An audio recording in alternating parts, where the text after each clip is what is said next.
Then the Big Show gets involved. He's like, why don't you pick on someone your own size?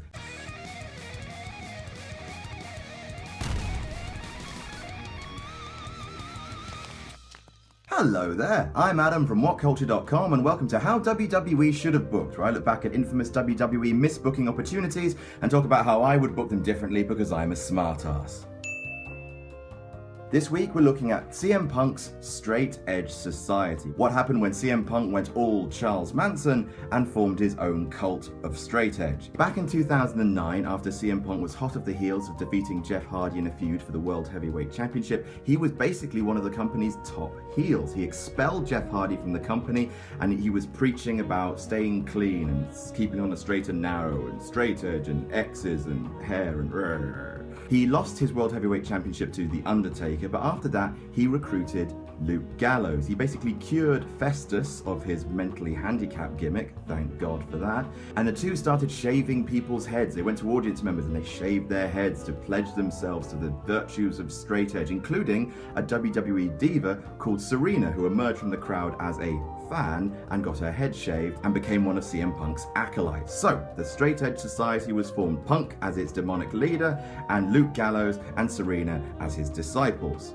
So what happened? Well, basically it started off really well. In the Royal Rumble 2010, Punk was eliminating people left, right and centre whilst delivering almost a sermon on the mount during the Royal Rumble. It was fantastic. Then things sort of fell apart with his feud with Rey Mysterio. So CM Punk was eliminated by Rey Mysterio from Elimination Chamber in a match for the World Heavyweight Championship.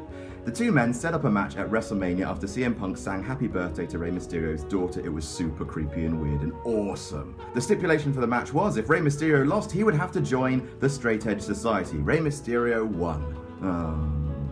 Then the two men fought again at Extreme Rules with the stipulation that if Punk lost, he would have to shave his head. Punk won because of a masked Joey Mercury.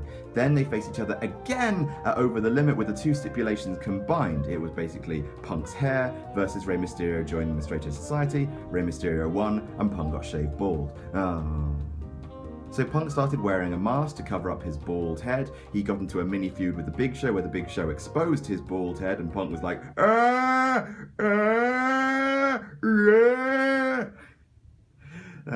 That's funny. And then at SummerSlam, the Big Show beat Joey Mercury, Luke Gallows, and CM Punk in a 3-on-1 handicap match. Well, bollocks. So the Straight Edge Society had moments of promise. CM Punk is one of the best heels to ever grace the WWE, and he was given a genuine purpose, which he actually believed in, so there was a lot of reality there. Unfortunately, the company just never had faith in him. They were booked very badly. CM Punk lost all the time, and they gave Big Show a cheap, I'm a giant victory rather than actually investing in a proper stable. So, how would I have done it differently? Well, first of all, we have to look at what we want from this stable. Basically, stables are there to elevate everyone inside it, and CM Punk is already one of the company's top heels, so we're going to be looking at elevating Luke Gallows and Serena. So let's start where things started going wrong for the Straight Edge Society at WrestleMania. So basically, easy enough, Rey Mysterio loses at WrestleMania and he has to join the Straight Edge Society, which is great. It adds that kind of extra, big name to the society. It really legitimizes it. Plus it gets to show CM Punk for being an unfeeling, cruel sod for forcing this guy into his society, his cult. At the beginning, Rey Mysterio is not happy. Ay, Dios mío, I don't want to be part of this society. And he starts costing CM Punk victories. But every time this happens, CM Punk sets Luke Gallows on him. Luke Gallows picks him up, slams him. They beat Rey Mysterio to within an inch of his life. Every time they beat up Rey Mysterio, they pick him up over their head and carry him Christ-like to the back. Then the Big Show gets involved. He's like, why don't you pick on someone your own size? That's a solid Big Show impression. Basically, the match is set at Extreme Rules, a handicap match. CM Punk and Luke Gallows versus the Big Show.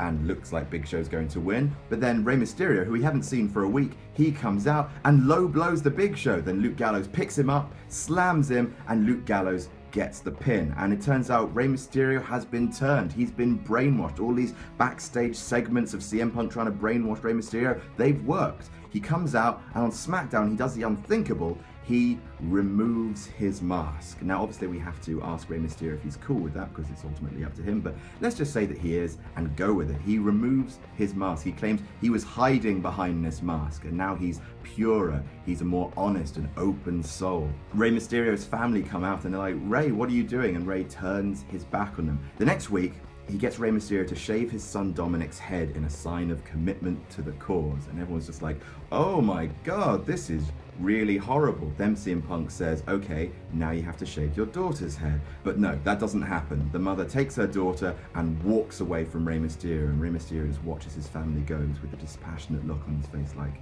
wait, am I doing the right thing? And over the limit, we have that moment where the Straight Edge Society holds all the gold. It happens in the history of all the great stables. Four Horsemen, Evolution, Shield, everyone's got a title. So we're going to do that at Over the Limit. So back in WrestleMania, you might remember that Chris Jericho beat Edge for the World Heavyweight title, then lost it the next night to cashing in Jack Swagger. That doesn't happen. Chris Jericho loses to Edge, Edge becomes the World Heavyweight title, and it's at Over the Limit that he feuds with CM Punk, because, you know, Edge is the rated R superstar and CM Punk is all straight edge, so it's basically an easy feud to write. CM Punk is going after Edge, Mysterio and Gallows are going after Chris Jericho and The Miz for their tag team titles, and Serena is going after Eve Torres. Serena beats Eve, she's the Divas champion. Luke Gallows and Rey Mysterio, they beat Chris Jericho and The Miz to become the tag team champions, and because of the numbers game, Punk beats Edge, and the society has all the gold. They stand at the end of the ramp and Punk's like, look at all my prizes.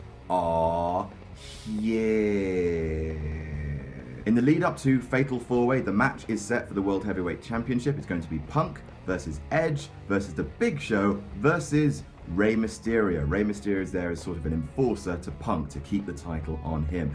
Edge and The Big Show, they're imploring with Rey Mysterio, Rey, come back to the light. What are you doing, man? This isn't you. This is not you. Come on. Rey's family, again, they appeal to him, but Rey, even though he's struggling with it, he's still committed to his principles. He is going to be straight edge. Even though Mysterio is committed to straight edge, the SmackDown before Fatal 4-Way, him and Gallows lose the tag team titles because of a mistake that Rey Mysterio made. And suddenly Punk's looking at Mysterio like, wait, who the hell's side are you on? Then at Fatal 4-Way, Rey Mysterio has the opportunity to pin Punk, and he's looking down at him, he's like, oh, should I? And he decides not to. He goes with straight edge, and he allows Punk to GTS him and pin him. This is about the time where fans start noticing that there's something going on between Serena and Luke Gallows. Serena's making Luke Gallows kinder. He's nice to her, he accompanies her to the ring for all of her matches, and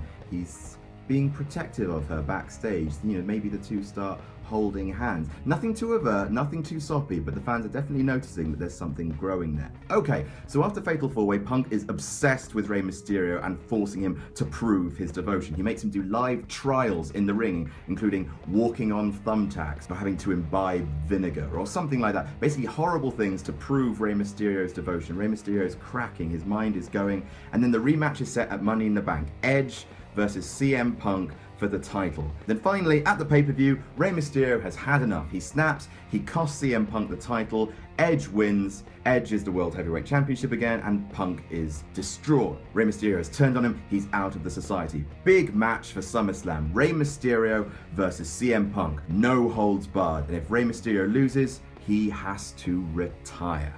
So CM Punk is throwing everything he's got at Rey Mysterio. He's gone fully deranged by this point, and he is forcing Gallows and Serena to do horrible things, just destroy Rey Mysterio. However, during the match at SummerSlam, CM Punk accidentally gets whipped into Serena and she falls to the floor. Luke Gallows picks her up and carries her to the back to be checked. CM Punk's like, where are my homies at? And then suddenly he turns around, bam! Gets 619 and Rey Mysterio wins. The next night on Raw, he forces him to lie face down and he just whips him over and over again with a kendo stick, while Serena is just like, she's in tears because obviously Luke Gallows and her, they're getting closer and closer. Serena is the only one with her title still intact, so Punk starts being over familiar. He prizes her as his favorite and he starts being kind of creepy and sleazy towards her. The thing is, CM Punk has noticed that Gallows and Serena are starting to get close, and he's using this to punish Gallows. Basically, Gallows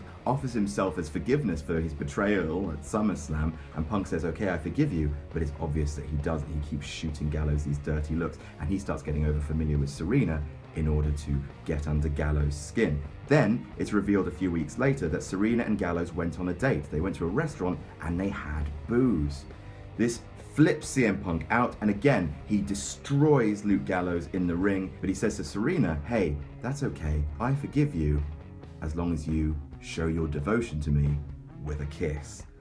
So yes, Serena really doesn't want to, but Punk threatens to break Gallows' leg if she doesn't. So Serena does, and Punk kisses her in front of Gallows, which destroys him. And then, just to show what a big bastard he is, Punk kayfabe breaks Gallows' ankle just on the safe side. So then it's just CM Punk and Serena in the society. And Serena's his sort of reluctant queen. She hates it. It's really getting almost uncomfortable, but CM Punk's such a charismatic villain that he can pull it off. CM Punk sets his sights on the Intercontinental title.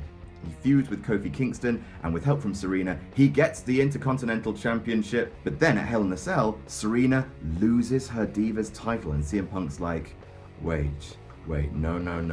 And he looks like he's almost about to attack Serena when who makes a save? Luke Gallows comes back after 2 months on the shelf. He returns and he kicks the crap out of CM Punk, and the match is set for Survivor Series. Luke Gallows versus CM Punk for the Intercontinental title. Gallows beats Punk. He becomes the Intercontinental Champion, and that's the end of the Straight Edge Society. So you've got Punk being able to do some amazing heel work. He becomes one of the top heels in the company, which he already was. Serena gets a really lengthy title reign with the Divas Championship, and Luke Gallows, he's elevated and he becomes the new Intercontinental Champion. So everyone is elevated, and hopefully nobody loses. So that is how WWE should have booked the Straight Edge Society. Do you agree? If not, tell us about it in the comments. Don't forget to like, share, and subscribe, and you can even follow me on Twitter here. So, what should we do next? You make a request, and I'll do it. I'm Adam from WhatCulture.com, and I'll see you soon.